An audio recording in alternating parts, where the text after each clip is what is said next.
नमस्कार, मी गायत्री स्वामी आणि आपण पाहत आहात सकलम. जागतिक तांदळाचा बाजार बदलतोय, दर घसरत आहेत. संयुक्त राष्ट्रांच्या अन्न व कृषी संस्थेच्या ऑल राईस प्राइस इंडेक्स नुसार नोव्हेंबर 2025 मध्ये जागतिक तांदूळ दर तब्बल 29.7% खाली आला.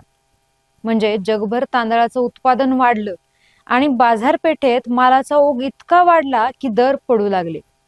या घसरणीत स्वतःची एक्सपोर्ट कॉम्पिटिटिव्हनेस टिकवणं भारतासाठी अक्षरशः तारेवरची कसरत बनलं आहे. जेव्हा मार्केटमध्ये सॅच्युरेशन येतं, स्पर्धा वाढते, तेव्हा हातचा राखून डायव्हर्सिफिकेशन करावं लागतं आणि स्वतःच्या मालासाठी नवीन बाजारपेठ निर्माण करावी लागते, नाहीतर मागे पडण्याचा धोका असतो.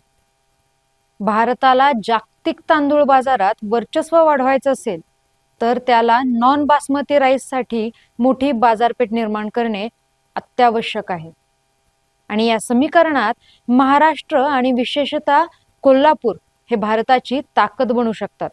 अपेडा म्हणजे agriculture and processed food products export development authority यांच्या मते 2024-25 मध्ये भारताचा जागतिक तांदूळ उत्पादनातील वाटा 28% होता, म्हणजे जवळपास 150 मिलियन टन तांदूळ. याच वर्षात भारताने 172 पेक्षा जास्त देशांमध्ये 20.1 मिलियन टन तांदूळ निर्यात केला, ज्याची किंमत $12.95 बिलियन एवढी आहे. बासमती तांदूळ हा लांब दाण्याचा आणि सुगंधी असतो, तर नॉन बासमती तांदूळ हा लहान दाण्याचा आणि त्याला विशेष असा सुगंध नसतो.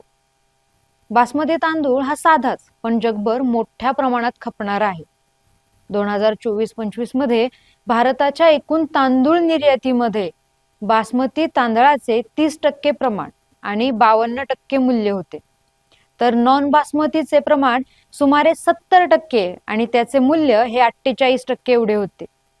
म्हणजे जरी पैसे बासमती तांदळाला जास्त मिळत असले तरी नॉन बासमती तांदळासाठी मोठं दार उघडतंय. ऑक्टोबर 2025 मध्ये झालेल्या भारत आंतरराष्ट्रीय तांदूळ परिषदेत IREF म्हणजे इंडियन राईस एक्सपोर्टर्स फेडरेशनने यांनी अशा 26 देशांची नोंद केली आहे जिथे भारताची तांदूळ निर्यात सध्या कमी आहे, पण तेथे जबरदस्त मोठी संधी आहे. यामध्ये Indonesia, Philippines, Vietnam, Iraq, Japan आणि मेक्सिको या देशांचा समावेश आहे. कारण या 26 देशांची एकत्रित तांदूळ आयात ही $20.1 अब्ज इतकी आहे. भारताने या बाजारपेठेत 1% जरी वाटा मिळवला तरी 2027 पर्यंत 30 दशलक्ष टन निर्यातीचे लक्ष्य आपण पूर्ण करू, असे IREFचे उपाध्यक्ष देव गर्ग यांनी सांगितले आहे.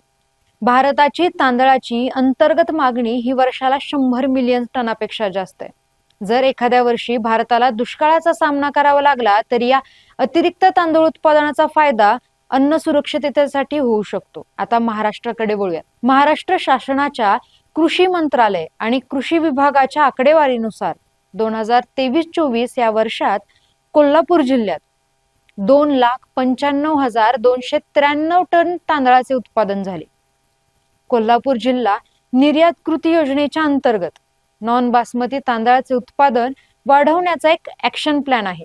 कोल्हापूर जिल्ह्यातील कोलम, इंद्रायणी, आंबेमोहर या तांदळाच्या जातीला जागतिक बाजारपेठात मोठी मागणी आहे. यासाठी Vietnam, Kenya, Angola, Sri Lanka, Togo, Mozambique, Cameroon या देशांच्या बाजारपेठा कोल्हापूरच्या शेतकऱ्यांसाठी खुली होण्याची शक्यता आहे. तांदळाचा वाढता उद्योग, भारताला त्यातून होणारा मोठा फायदा या सगळ्या गोष्टी छान वाटत असल्या तरी याचे काही तोटे देखील आहेत. तांदूळ म्हणजे पाणी खाऊ पीक.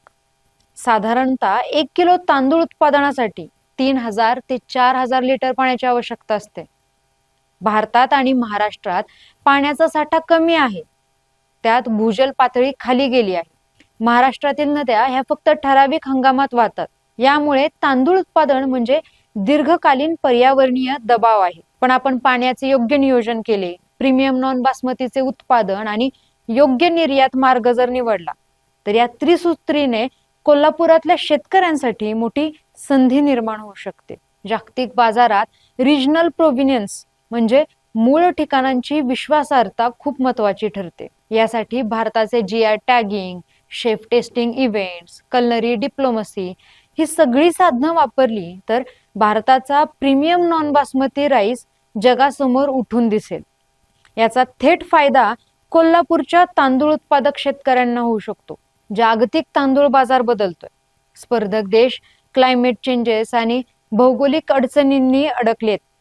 अशा वेळी भारत, महाराष्ट्र आणि कोल्हापुरातील स्थिर उत्पादन आणि प्रीमियम नॉन बासमती तांदूळ यांना जागतिक बाजारात नवीन संधी मिळू शकते. हाताशी आलेली ही संधी कोल्हापुरातल्या शेतकऱ्यांनी सोडू नये. जर आपल्याला हा व्हिडिओ आवडला असेल तर आमच्या चॅनलला लाईक करा, शेअर करा आणि सबस्क्राईब करा.